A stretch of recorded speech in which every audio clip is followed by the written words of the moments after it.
Hello everyone, good evening to all of you. आज building drawing के बारे में हम लोग डिस्कस करेंगे।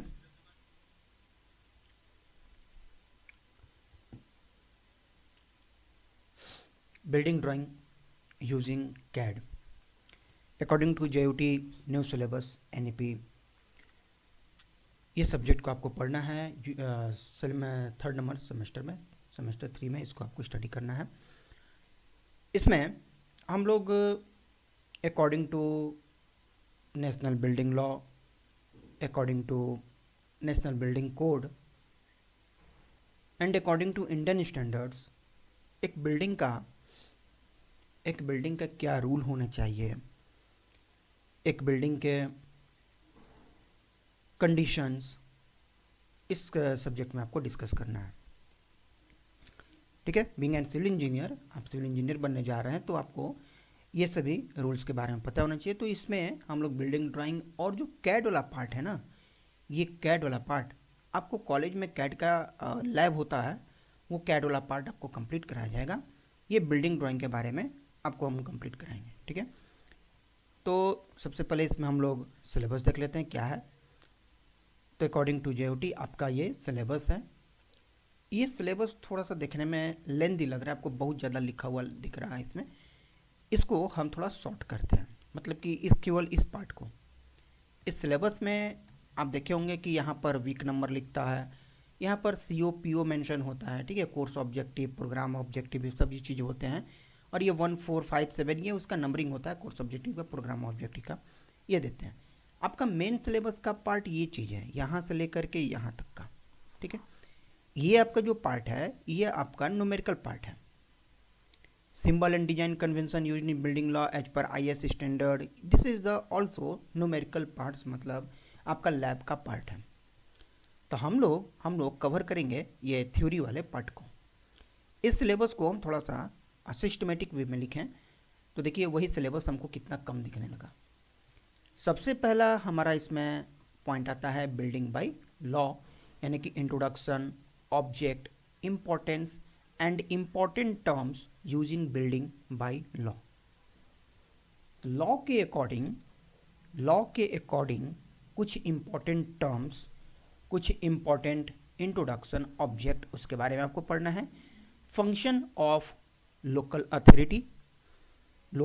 अथॉरिटी का function, responsibility of owner, applicability and principle underlying building bylaw, setback और building line, light plane, floor space index, ये सभी चीज़ें क्या हैं तो हम इसके बारे में भी स्टडी करेंगे। End of street parking, fire protection, minimum plot size, thickness of wall, plinth, seller, मतलब ये डिफरेंट जो टॉपिक्स हैं, सब टॉपिक्स हैं, इन सब के बारे में भी हम लोग डिस्कस करने वाले हैं। तो दिस इज द सिलेबस, आज के इस क्लास का ये आपका सिलेबस है। ठीक है, तो ये सभी चीज़ें हम लोग आज कवर करने वाले हैं। देखिए आपके थर्ड सेम का बैच स्टार्ट हो चुका है और ये पांचों सब्जेक्ट का सबका एक डेमो लेक्चर भी आपके सामने आ चुके हैं। तो अब से हम लोग नेक्स्ट क्लास से इसके जो भी लेक्चर्स आएंगे वो अब मेन कोर्स के ही होंगे। क्लास के बारे में मैं आपको थोड़ा सा ब्रीफ कर दूं तो थर्ड सेमेस्टर का क्लास जो है इसका जो टाइमिंग होगा पर डे 5 से 6 PM का होगा। अभी स्टार्टिंग में 1 आवर का रखते हैं। अब जैसे जैसे छुट्टियां ख़त्म हो जाने के बाद ये आपका बदल के 5 से 7 PM हो जाएंगे।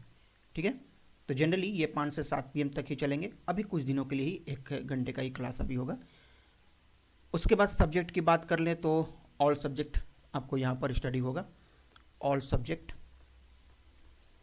एंड एग्ज़ाम की बात कर लें, एग्ज़ाम आपका जो है एक्सपेक्टेड है फरवरी में एक्सपेक्टेड है आपका ये एग्ज़ाम। तो टाइम अभी बहुत है, आराम से हम लोग पढ़ाई करेंगे। तो आप इस क्लास को कहाँ से ज्वाइन कर सकते हैं? तो आप इस क्लास को ज्वाइन करेंगे एप्लीकेशन, सिविल समझ का एप्लीकेशन जो है, सिविल समझ का एप्लीकेशन जो गूगल प्ले स्टोर पे भी अवेलेबल है, आप वहाँ से नाम सर्च करके भी इंस्टॉल कर सकते हैं। एंड यहाँ पर डिस्क्रिप्शन में भी लिंक है, वहाँ से भी आप इसको इंस्टॉल कर सकते हैं। इससे रिलेटेड कुछ भी अगर प्रॉब्लम आती है तो आप हमें इस दिए गए नंबर पे फ़ोन कर सकते हैं, ठीक है, 6202943709। अगर आपका कोई डाउट वगैरह है तो हमारे व्हाट्सअप नंबर पे, आप हमारे व्हाट्सअप नंबर पे भी हमसे संपर्क कर सकते हैं। 1778528910177 का व्हाट्सअप नंबर है, यहाँ पे भी संपर्क कर सकते हैं। क्लास आपका रेगुलर रहेगा, कभी टाइम से ही क्लास आपको रहना है, ठीक है। तो आप ये बैच ज्वाइन कर सकते हैं और वहाँ पर हम रेगुलर वे में मिलेंगे आपसे। चलिए अब बात कर लेते हैं कि सिलेबस के अकॉर्डिंग पहला टॉपिक आपका क्या है, building bylaw introduction. Building bylaw are the rules. Building bylaw का मतलब क्या हुआ? लॉ का मतलब क्या हो गया? नियम, रूल्स, और बिल्डिंग का मतलब भवन। तो भवन नियम के अनुसार, नियम के अनुसार मतलब क्या? Building bylaw are the rules and regulation made by the local authorities, जैसे म्युनिसिपल कॉरपोरेशन या डेवलपमेंट अथॉरिटी। डेवलपमेंट अथॉरिटी या म्युनिसिपल कॉरपोरेशन ने जो रूल्स बनाए हैं अपने एरिया के अकॉर्डिंग जो रूल्स बनाए हैं वो रूल्स और रेगुलेशन को फॉलो करना। This law control the construction of building to ensure safety, health and proper planning. ये जो लॉ हैं ये कंट्रोल करते हैं कंस्ट्रक्शन ऑफ बिल्डिंग के कंस्ट्रक्शन को कंट्रोल करते हैं ताकि उनकी safety, health and proper planning हो सके टाउन और सिटीज़ में, ठीक है, प्रॉपर प्लानिंग हो सके टाउन और सिटीज़ में।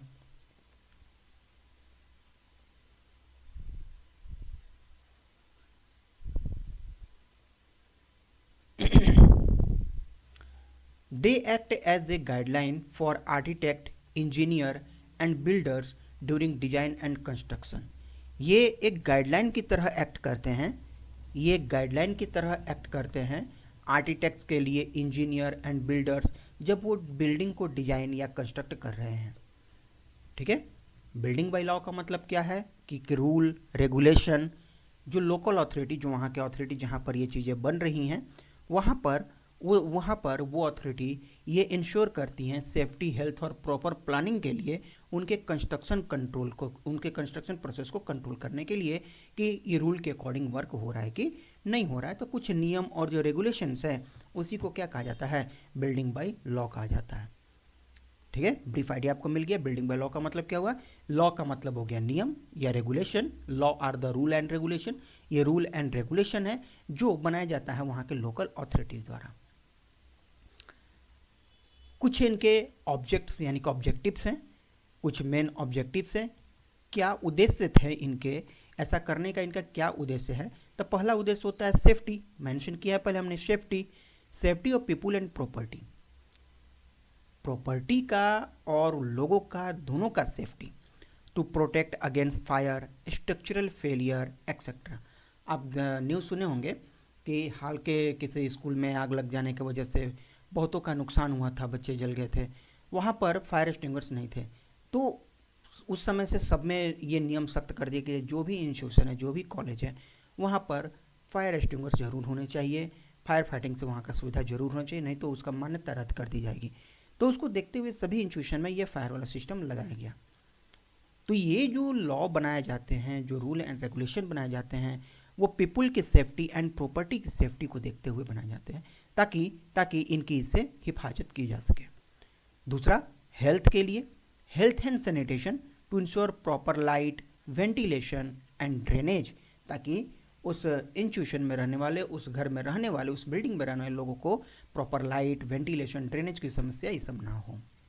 Proper utilisation of land, land का प्रॉपर यूटिलाइजेशन हो सके to avoid overcrowding and congestion, congestion and overcrowding से भी बचने के लिए इसके कुछ नियम बनाए जाते हैं कि आपको रोड लाइन से इतना दूर पीछे रहना है, रोड पर आके आपको घर नहीं बनाना है, रोड से सटा हुआ नहीं, आपको बाहर छज्जा नहीं निकालना है, ये सभी रूल्स भी उसमें आते हैं।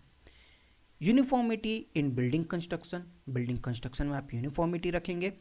To maintain a planned and systematic growth of areas, अपने एरिया को सिस्टमेटिक रखेंगे, पैनल ग्रो में रखेंगे उसको, ठीक है। Aesthetic appearance to make cities and town look neat and organised, building को इस तरह से डिजाइन कीजिए कि पूरा शहर एक जैसा दिखे। आज जैसे हम लोग पिंक सिटी के नाम से जानते हैं, वहाँ पर सब लोग का क्या घर गुलाबी कलर का दिखता है, तो वहाँ का ये लोकल अथॉरिटीज़ है कि आप अपने घर को गुलाबी कलर के पेंट में रंगे ताकि एक नया एक लुक दिखे, एक एस्थेटिक प्रॉपर वहाँ से प्रेजेंस दिखे। Environmental protection to ensure green and open space are maintained, तो इन्वायरमेंटल प्रोटेक्शन के लिए भी आपको जगह को चूज करना होगा ताकि हमारा जो इस पे इन्वायरमेंट रहे वो भी प्रोटेक्ट रहे। And control of unauthorised construction, unauthorised construction पर भी कंट्रोल करना है कि जहाँ पर आपको अनुमति नहीं है वहाँ पर आप कंस्ट्रक्शन नहीं कर सकते हैं। To make sure building are build legally and as per approved plans, ठीक है, जो आपको अप्रूवल है उसी अकॉर्डिंग आप वर्क करा रहे हैं, अनअप्रूव्ड एरिया पे आप काम नहीं करा सकते हैं, ठीक है। तो ये कुछ ऑब्जेक्टिव हैं, कुछ उद्देश्य थे इस लॉ के जनरेट करने के, ताकि लोगों की और हेल्थ का सेफ्टी सेफ्टी हो सके, पीपल और प्रॉपर्टी का, हेल्थ का सैनिटाइजेशन, यूटिलाइजेशन हो सके प्रॉपर लैंड का, बिल्डिंग में यूनिफॉर्मिटी का यूनिफॉर्मिटी दिखे बिल्डिंग कंस्ट्रक्शन में। तो ये सभी कुछ उद्देश्य हैं बिल्डिंग बाय लॉ के।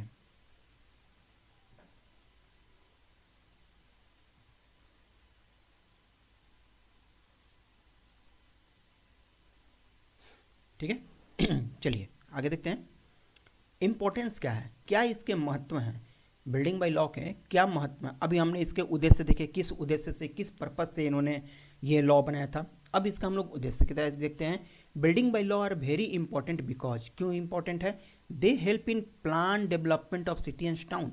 अगर बिल्डिंग बाय लॉ के अकॉर्डिंग वर्क करेंगे तो जैसे नियम बनाया गया कि सड़क के दोनों किनारे आपको कम से कम 5 मीटर की दूरी पे रहना है, या आपको यहाँ से बिल्डिंग बनाना है, ये हमने लॉ बना दिया। तो लॉ बना दी तो सामने से देखने में एक एस्थेटिक लुक को दिखेगा ना, कि कोई बाहर नहीं आया है, गाड़ी को अगर स्पेस चाहिए, ये रोड के अलावा फुटपाथ पे जाने के लिए भी लोग को जगह मिलेगा, फुटपाथ पे चलने के लिए भी लोगों को जगह मिलेगा। तो development of cities and town में इनका एक बड़ा ही योगदान होता है। Ensure public safety and comfort, public के सेफ्टी एंड कंफर्टनेस के लिए, जैसे रोड पर गाड़ी चल रही है तो पब्लिक को पैदल चलना है तो यहाँ से फुटपाथ पे जाएंगे। अब कोई क्या करता है कि अपने घर के आगे यहाँ फुटपाथ पे कोई ठेला लगा के चिनिया बादाम बेचेगा, तो यहाँ पर कोई ज़मीन पर बैठ के सब्जी बेचेगा, तो उसमें क्या है, रास्ता बाधित होता है, तो लोगों को अब दुकान तो फान के जाएगा नहीं, अब फिर यहाँ से रोड से होके जाना पड़ता है, जिससे फिर कंजेस्टेड स्पेस बढ़ता है। तो कहा यही जाता है, नियम इसलिए बनाया जाता है कि आप अपने बिल्डिंग को, आप अपने दुकान को, आप अपने स्पेस को उतना ही छेके जितना आपको नियम में कहा गया है। यही कहा जाता है अतिक्रमण हटाने का जो आता है ना, अतिक्रमण, यही सब चीज़ को। अभी धनबाद में क्या हुआ, अभी धनबाद में जो राष्ट्रपति द्रौपदी मुर्मू अभी आने वाले थे, उनका विजिट था ISM धनबाद में। मैंने जाकर देखा सिटी सेंटर एरिया से लेके ISM तक रोड के दोनों किनारे जितने भी पटरी पर लोग थे, जो भी दुकानदार थे, ठेला चालक, ठेला लगाने वाले या अपना वहाँ रख के कुछ बेचने वाले, सबको क्लीन करा दिया गया। क्यों क्लीन करा दिया गया, उनको वहाँ से क्यों भगा दिया गया? वो अपने स्पेस एरिया पे नहीं थे, वो गवर्नमेंट के ज़मीन पर थे जहाँ पर अलाउ नहीं है उनको बेचना। अब राष्ट्रपति आ रही हैं तो उनको तो क्लीन दिखना चाहिए, तो इस चक्कर में उन लोगों को वहाँ से रफू चक्कर करा दिया कि भैया आप लोग अब यहाँ से चले जाओ। अब वो चले जाएंगे, फिर अपना देखना। तो कुछ दिनों के लिए तो क्लीन रहा, फिर वही सिस्टम। तो ये चीज़ें एक सिस्टमेटिक दिखती है, ठीक है, पब्लिक सेफ्टी एंड कंफर्ट होता है। अब जब हम बाइक लेकर जा रहे हैं तो देखिए वाह कितना क्लीन दिख रहा है। तो जो हम ये नहीं कहते हैं कि आप अपना बिजनेस कीजिए, लेकिन आप अपने ज़मीन में रखें और लोगों के कंफर्टनेस को देखते हुए, ठीक है। तो आपका कंजेस्टेड स्पेस ना हो। Avoid dispute between neighbours bye defining boundaries and setbacks. अब ये नियम आप अपने पड़ोसी से लड़ जाते हैं। क्यों पड़ोसी से क्यों लड़ जाते हैं? तो यहाँ रोड है और मेरा घर यहाँ है, पड़ोसी का घर यहाँ है, हमने अपने दुकान के आगे एक और छज्जा लगा दिया, तब पड़ोसी का दुकान, यहाँ पड़ोसी का भी दुकान है और ये भी देखेगा कि हमारा यहाँ सब छेका रहा है, यहाँ से आने वाले लोग उसके दुकान को नहीं देख पाएंगे। अब इससे फिर डिस्प्यूट होगा, इससे लड़ाई होगा कि तुम आगे इतना छेक दिया है, इधर से जो लोग आ रहे हैं मेरा दुकान को नहीं देख पा रहे हैं। तो ये नियम जो बना है कि आपको एक लाइन में दुकान रखना है, आगे नहीं बढ़ना है, तो ये चीज़ें भी नहीं होंगी। Provide a legal framework for approving और रिजेक्टिंग बिल्डिंग प्लान। एक लीगल फ्रेमवर्क बनाते हैं जहाँ पर जहाँ पर रिजेक्ट या अप्रूव करना होता है बिल्डिंग प्लान को। Maintain uniformity and order lineness in construction. Construction में यूनिफॉर्मिटी बनाए रखना भी इनका ये वर्क होता है। Help in proper land use, जैसे रेसिडेंशियल, कमर्शियल, इंडस्ट्रियल, तो जिस कंडीशन का, जिस कैटेगरी का बिल्डिंग होगा उसमें भी ये हेल्प करते हैं।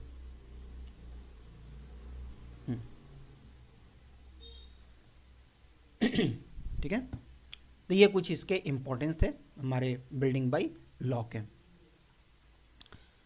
तो उम्मीद है यहाँ तक आपको समझ में आया होगा।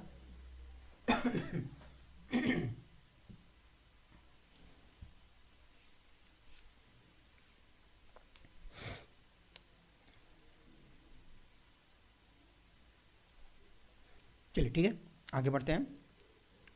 नेक्स्ट है important terms used in building by law. क्या क्या इंपॉर्टेंट टर्म्स है जो आपको जानने चाहिए? फर्स्ट वन है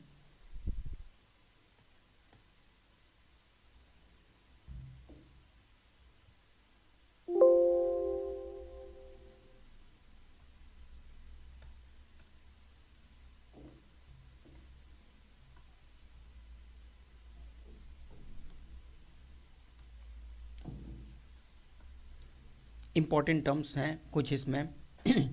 अब देखिए, हम ये नहीं कहेंगे आप इसको रट्टा मार के जाइए, इसमें से कुछ चीज़ों को आप स्किप भी कर सकेंगे, कोई दिक्कत नहीं है।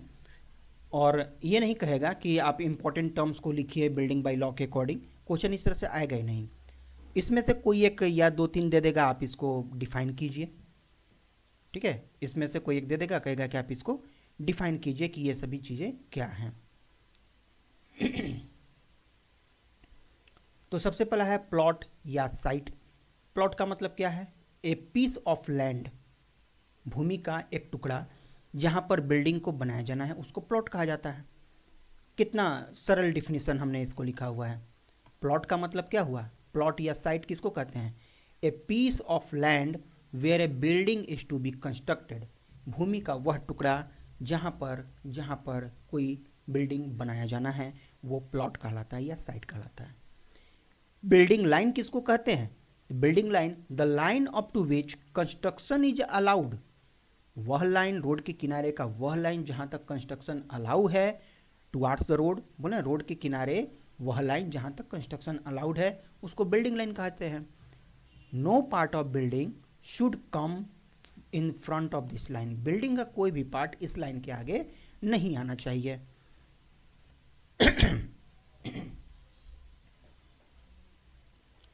ठीक है, नेक्स्ट है सेटबैक। बड़ा ही इंपॉर्टेंट है ये सेटबैक, पूछा गया है। सेटबैक क्या है? सेटबैक का मतलब the minimum distance between the building and property boundary और रोड। तो जो मिनिमम डिस्टेंस होता है रोड और बिल्डिंग लाइन के बीच का, उसको कहा जाता है सेटबैक। मतलब आप जरा समझिए सेटबैक क्या है। मान लिया कि हमारे पास में ये रोड है जिस पर सड़क, ये चलने वाले रोड है, इसको दो भाग में डिवाइड भी कर दिए।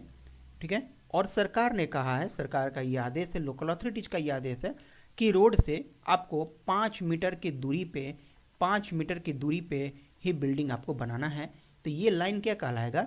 ये लाइन हमारा कहलाएगा बिल्डिंग लाइन। इस लाइन को कहेंगे बिल्डिंग लाइन।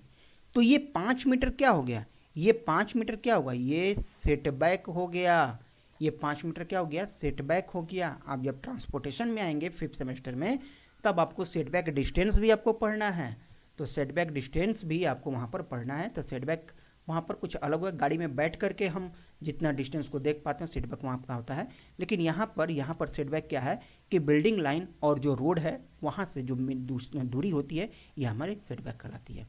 अब सरकार का यह आदेश है कि आपको अपना घर यहाँ रखना है, कोई भी बिल्डिंग का कोई भी पार्ट इस लाइन के आगे नहीं आना चाहिए। मान लीजिए बिल्डिंग में हम छज्जा निकाल देते हैं, बिल्डिंग में हम थोड़ा सा बाहर की तरफ में निकाल देते, तो ये सब चीज़ें इसमें नहीं आती हैं। ठीक है, चलिए, तो सेटबैक समझ में आ गया। कारपेट एरिया नेक्स्ट है, कारपेट एरिया।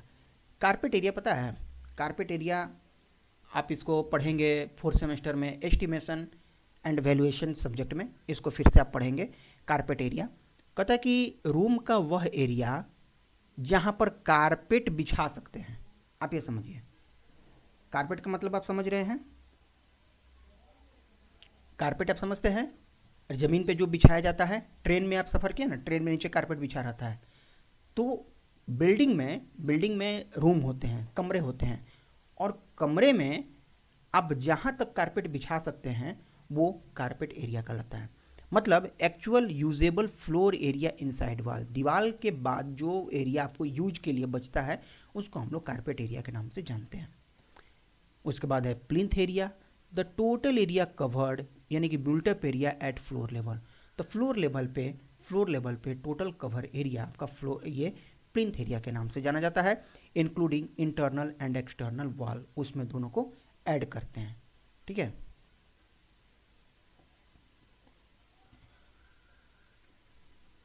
जैसे इस चीज को समझेंगे, मान लिया ये हमारा प्लॉट है, ये हमारा प्लॉट है, ये प्लॉट की हमारी बाउंड्री है, हमने दीवार बना दिया, ये हमारा दीवार बना दिया। ठीक है, अब दीवार बना दिए तो इसमें से हम पूछेंगे कारपेट एरिया किसको कहेंगे। आप कारपेट, रूम के अंदर कारपेट कहाँ बिछाएंगे, इसी एरिया में ना कारपेट बिछाएंगे, ये हमारा यूजेबल फ्लोर एरिया हुआ। तो ये जो हमने एरिया को यहाँ पर कवर किया, ये कहलाएगा हमारा कौन सा, कारपेट एरिया। जबकि ये पूरा दीवार का भी एरिया इसमें ले लिए पूरा, ये कहलाएगा हमारा फ्लोर, ये प्लिंथ एरिया। ठीक है, इसको कहते हैं प्लिंथ एरिया। चलिए अगला देखेंगे, floor area ratio. Floor area ratio क्या है, floor area ratio of total floor area of all floor to the total plot area. मतलब ये रेशियो होता है किसका, total floor area to plot area. Total floor area to plot area का ये क्या होता है, रेशियो होता है। ठीक है, उसके बाद आते हैं open space, the part of plot which is not covered by building. Building द्वारा जो पार्ट कवर नहीं किया जाता है उसको ओपन स्पेस के नाम से जानते हैं। जैसे लाइट के लिए, एयर के लिए, ये सब हम स्पेस छोड़ते हैं, जैसे आंगन बनाते हैं तो स्पेस छोड़ते हैं ना, ताकि नेचुरल लाइट वहाँ पर आ सके, तो कहलाता है ओपन स्पेस। उसके बाद है height of building, the vertical distance from the ground level to the top of the building is known as height of building. इसमें चिमनी और टैंक, जो पानी का टैंक रखते हैं छत के ऊपर, वो ऐड नहीं किया जाता है, वो छोड़ करके जो वर्टिकल डिस्टेंस हुआ बिल्डिंग का, उसको कहते हैं हम लोग हाइट ऑफ बिल्डिंग।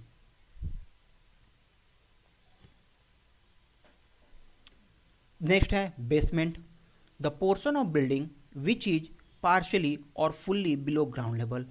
जो ग्राउंड लेवल के नीचे आप रूम बनाए हुए हैं, वेयर हाउस के लिए, मान लीजिए गोडाउन के लिए या कुछ सामान रखने के लिए, वो बेसमेंट कहलाता है। छज्जा या सनसेड, ए स्मॉल प्रोजेक्शन ओवर विंडो, खिड़की के बाहर जो निकाल देते हैं थोड़ा सा कंक्रीटिंग करके ताकि धूप और पानी से बचाए। ठीक है, protected from sun and rain, उसको हम लोग छज्जा के नाम से जानते हैं। Courtyard area, an open space inside the building often surrounded by walls. Building के अंदर, जैसे आंगन का नाम लिया हमने, बिल्डिंग के अंदर जो ओपन एरिया छोड़ देते हैं वो कहलाता है कोर्ट यार्ड एरिया।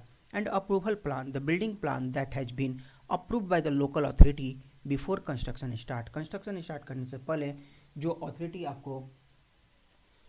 आपको अप्रूव करते हैं तो उसको कहते हैं हम लोग अप्रूवल प्लान। तो ये कुछ नॉर्मल, ये कुछ आपके रेगुलर यूज होने वाले कॉमन इंपॉर्टेंट टर्म्स थे। जो रेगुलर यूज में आते हैं बिल्डिंग बाय लॉ के अकॉर्डिंग। ठीक है, तो उम्मीद है यहाँ तक आपको समझ में आया होगा। लोकल अथॉरिटी का क्या फंक्शन है, अगला टॉपिक है हमारा। What is the function of local authority.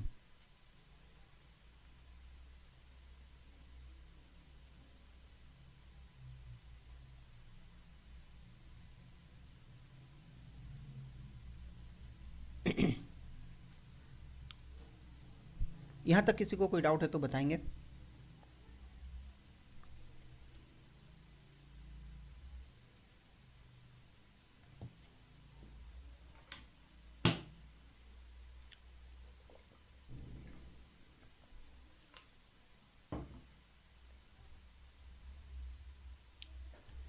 देखिए, लोकल अथॉरिटी का मतलब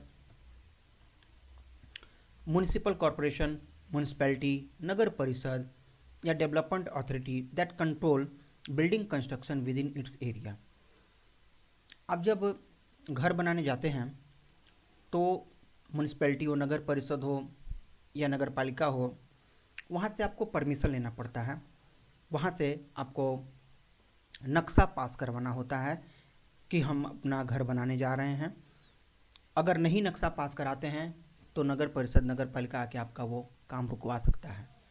काम आपका बना हुआ है तो उसको तोड़वा सकता है, इतना पावर होता है, बना बनाया बिल्डिंग को तोड़वा सकता है। तो आपको परमिशन लेके लोकल अथॉरिटी से ही आगे काम को करना होता है। इनके मेन फंक्शन क्या हैं? इनके मेन फंक्शन है कि preparation and enforcement of building by law. तो बिल्डिंग बाय लॉ का जो नियम है उनका प्रिपरेशन और enforcement, approval of building plan, वही बिल्डिंग का जो नक्शा है उनका अप्रूवल करना, सबमिटेड बाय ऑनर्स, ऑनर्स उसको जो सबमिट करता है बिफोर कंस्ट्रक्शन, कंस्ट्रक्शन स्टार्ट करने से पहले, कंस्ट्रक्शन स्टार्ट करने से पहले ऑनर द्वारा सबमिट किया जाता है, उसको अप्रूव करना इसका कार्य होता है। उसके बाद इंस्पेक्शन, जब ये सबमिट कर देगा तो वहाँ से अथॉरिटी आएंगे और उसको इंस्पेक्ट करेंगे, देखेंगे कहाँ पर आप बिल्डिंग बनाने वाले हैं, एड्रेस आपका क्या है। तो कंस्ट्रक्शन वर्क का वो क्या करेंगे, इंस्पेक्शन करेंगे, ड्यूरिंग एंड आफ्टर कंप्लीशन दोनों ही समय में अप्रूवल देते हैं। इशू ऑफ कंप्लीशन और occupancy certificate after verifying that construction follow the approval plan. उसके बाद इशू ऑफ कंप्लीशन कंप्लीट होने का ऑक्यूपेंसी सर्टिफिकेट वो जारी करते हैं। इंश्योरिंग सेफ्टी अगेंस्ट फायर के against safety, structural failure and unhygienic condition, ये सब का वो इंस्पेक्ट करते हैं। प्रिवेंशन ऑफ अनऑथराइज्ड कंस्ट्रक्शन और इलीगल यूज ऑफ लैंड या बिल्डिंग, वो ये भी देखते हैं कि अनऑथराइज्ड कंस्ट्रक्शन तो ना हो, आप जो बिल्डिंग का लाइन यूज कर रहे हैं वो आपके अंडर में हो, ऐसा ना हो कि आप रोड सरकारी ज़मीन में आपका कुछ पार्ट बिल्डिंग का जा रहा हो। तो ये सभी चीज़ों को भी वो अवलोकन करते हैं। And maintaining public amenities like drainage, water supply and road, इसका भी वो देखते हैं कि जो ड्रेनेज, आप जो नाली बनाएंगे वो कहाँ जाएगा, वाटर सप्लाई आप कहाँ से लेंगे और रोड का इस्तेमाल आप कितना तक करेंगे, ये सभी चीज़ों को वो लोग ध्यान में रखते हैं इंस्पेक्शन के दौरान में। तो ये मेन फंक्शन जो उनका होता है, मेन फंक्शन होता है कि आप बिल्डिंग बनाने से पहले, कंस्ट्रक्शन करने से पहले आप एक अप्रूवल अपने जाके उधर सेंड करते हैं, सबमिट करते हैं, और वो अप्रूवल आपको देंगे चेकिंग करने के बाद, इंस्पेक्शन करने के बाद। ठीक है, तो वो इंस्पेक्शन के दौरान आके आपको चेक करेंगे और उसके बाद अप्रूवल देंगे कि आप कंस्ट्रक्शन कीजिए। तो ड्यूरिंग एंड आफ्टर कंप्लीशन दोनों ही समय आकर के वो चेकिंग करेंगे। ठीक है, दोनों ही समय आके चेकिंग करेंगे। और उनका ये भी कार्य है कि जो पब्लिक एमेनिटीज है, ड्रेनेज, वाटर सप्लाई, रोड, ये भी प्रोवाइड करना इनका वर्क होता है, इनका फंक्शन होता है। रिस्पॉन्सिबिलिटी ऑफ ऑनर, अब ऑनर की क्या इसमें रिस्पॉन्सिबिलिटी बनती है। द बिल्डिंग ऑनर और applicant also has certain duties, उनकी कुछ ड्यूटीज है to follow before and during construction. तो बिफोर और कंस्ट्रक्शन से पहले और कंस्ट्रक्शन के समय इनकी कुछ रिस्पॉन्सिबिलिटीज होती हैं। वो हैं कि सबमिट प्रॉपर बिल्डिंग प्लान, ऐसा ना हो कि हम सबमिट किए हैं कि 2 तल्ला बिल्डिंग बनाएंगे और बनाने लगे हम 4 तल्ला बिल्डिंग, तो ऐसा नहीं होना चाहिए। प्रॉपर बिल्डिंग प्लान आप सबमिट कीजिए लोकल अथॉरिटी के पास अप्रूवल के लिए।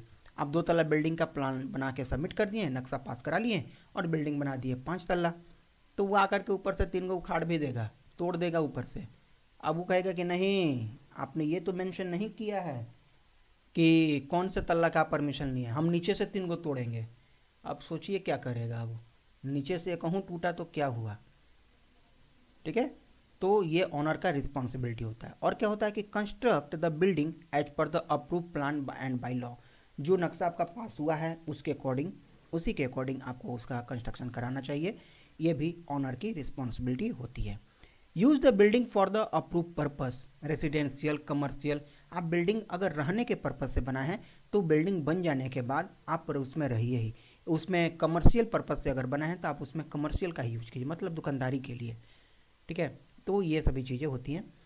अलाउ इंस्पेक्शन बाय ऑफिसर, हाँ ये भी आपका रिस्पॉन्सिबिलिटी ऑनर का, कि जो ऑफिसर आते हैं इंस्पेक्शन में आप उनको अलाउ कीजिए कि हाँ भाई आप अच्छे से चेक कर लीजिए, लोकल अथॉरिटी ड्यूरिंग कंस्ट्रक्शन के लिए। ऐसा ना हो कि उनको बाहर से भगा दें कि आप कौन होते हैं मेरा साइट चेक करने वाले। Ensure safety of workers, worker जो आपके यहाँ काम कर रहे हैं उसकी सेफ्टी को इंश्योर करना। Near by property during construction, ये ऑनर की ही रिस्पॉन्सिबिलिटी होती है। Apply for occupancy certificate, occupancy certificate का अप्लाई करना ऑनर का ही वर्क होता है। And after construction of the building, building के कंस्ट्रक्शन कंप्लीट हो जाने के बाद। अवॉइड एनी मॉडिफिकेशन और एक्सटेंशन विदाउट अप्रूवल, आपको अवॉइड करना चाहिए बिना अप्रूवल का कोई मॉडिफिकेशन करने के लिए। मान लीजिए हमारे पास अप्रूवल नहीं है और हम उसमें कुछ चेंजेज करना चाहते हैं, तो उसके लिए अगर 2 तल्ला का सबमिट किए हैं और 3 तल्ला बनाना चाहते हैं तो आप उसको फिर से उसको आपको सबमिट करना पड़ेगा कि 2 तल्ला का हमारा अप्रूव हो चुका था, ये 3 तल्ला हमारा बनाने का प्लान हो गया है, अब बताइए हमको क्या करना चाहिए, ठीक है। तो हालांकि ऐसे इस तरह की चीज़ें अवॉइड करनी चाहिए, लेकिन अगर ज़रूरी है तो उसके लिए भी आपको प्रावधान है, उसके अकॉर्डिंग वर्क किया जाएगा।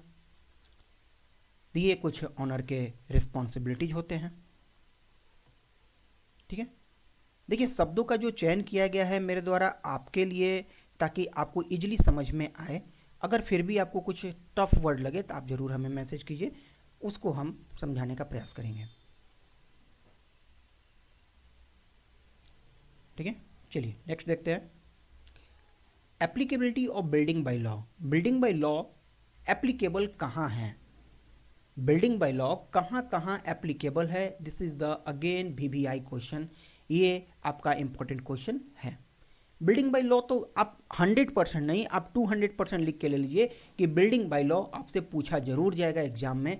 110% मैं आपको बता रहा हूँ, 2% 400% जितना लिखना है लिख लीजिए कि बिल्डिंग बाय लॉ एग्जाम में जरूर पूछा जाएगा, और उसमें ये सबसे ज़्यादा इंपॉर्टेंट है, applicability of building bylaw. Building bylaw are applicable to all new construction, जितने भी नए कंस्ट्रक्शन हो रहे हैं उस सभी जगह पर ये एप्लीकेबल होते हैं, चाहे वो रेसिडेंशियल हो, चाहे कमर्शियल हो, चाहे पब्लिक यूज के हो, चाहे इंडस्ट्रियल की हो, सभी जगह पर ये एप्लीकेबल है। एडिशनल और अल्ट्रेशन टू एग्जिस्टिंग बिल्डिंग, अगर बिल्डिंग पहले से कोई बना हुआ है उसमें हम कोई चेंजेज करना चाहते हैं, ठीक है, उसमें हम कोई चेंजेज करना चाहते हैं, उसमें एडिशन 2 तल्ला बना है तो उसको 3 तल्ला में कन्वर्ट करना चाहते हैं, 3 तल्ला बना है तो उसको 6 तल्ला में कन्वर्ट करना चाहते हैं, तो वहाँ भी बिल्डिंग बाय लॉ एप्लीकेबल होता है।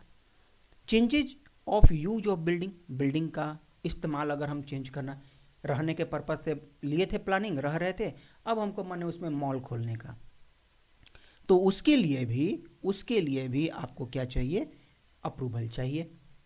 जैसे converting house in A shop, घर से हम दुकान में तब्दील करना चाहते हैं। टेम्प्रोरी स्ट्रक्चर, जैसे शेड, किसों की सब शेड वगैरह था, टेम्प्रोरी स्ट्रक्चर अर्बन एरिया में है वहाँ भी इस बिल्डिंग बाय लॉ आता है। एंड रिकंस्ट्रक्शन आफ्टर डिमोलिशन और डैमेज, अगर घर आपको तोड़ दिया गया है, आप तोड़वा दिए हैं और नया बनवाना है उसी जगह पे, तोड़ के नया बना रहे हैं, एक तो हो गया कि पड़ती ज़मीन था, खाली ज़मीन था, उस पर बनाना था, वहाँ तो अभी क्या रहेगा। अब एक है कि पहले से मेरा घर एग्जिस्ट था वहाँ पर, अब फिर से तोड़ के उसको बनवाना है, तो वहाँ भी आपको अप्रूवल की ज़रूरत पड़ेगी, ठीक है। Then they apply within the jurisdiction of a local authority and are made under state government law like municipal act और development act, तो इसके लिए आपको अप्लाई करना पड़ेगा। जो भी उसका लोकल अथॉरिटी है, जो भी आपका स्टेट गवर्नमेंट है, म्यूनिसिपल एक्ट और डेवलपमेंट एक्ट के तहत में जो नियम होगा उसके अकॉर्डिंग आपको ये अप्रूवल दिया जाएगा। तो this is the responsibility of owner and applicability building by law.